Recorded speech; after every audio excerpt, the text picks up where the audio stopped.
ვაგრძელებ აზნავეთ ქსოვის გაკვეთილებს.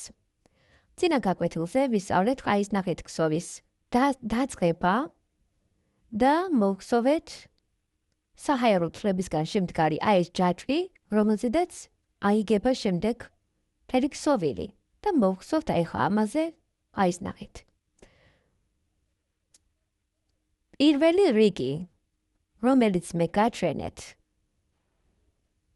უკვე წინა ვიდეოში,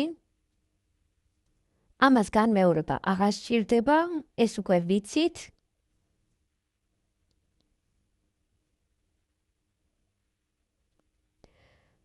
აი ჩემო მეგობრებო, რაც პირველ გაკვეთილში გავაკეთეთ, ეს არის შემდეგ.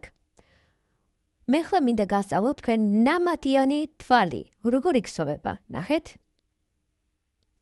გავაკეთებთ ერთ თვალს, რომ ავამაღლოთ ეს თვალი, იმიტომ რომ ჩვენ ხომ ნამატიანი თვლები უნდა მოვხსოვოთ.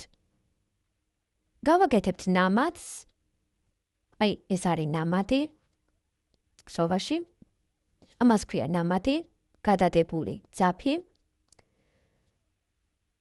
ჩავუყრით, უпростоრად შევიყვანთ აი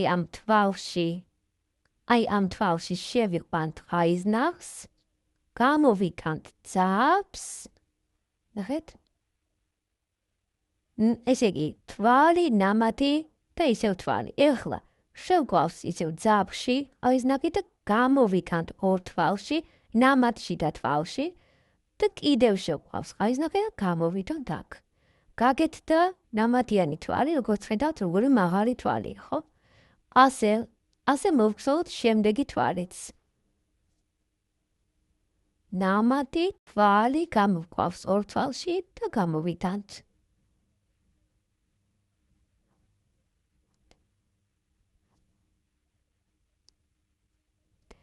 აი ასე მოგხსოვთ ბოლომდე. ეს გაკვეთილი იქნება ნამატიანი თვალის ქსოვასზე.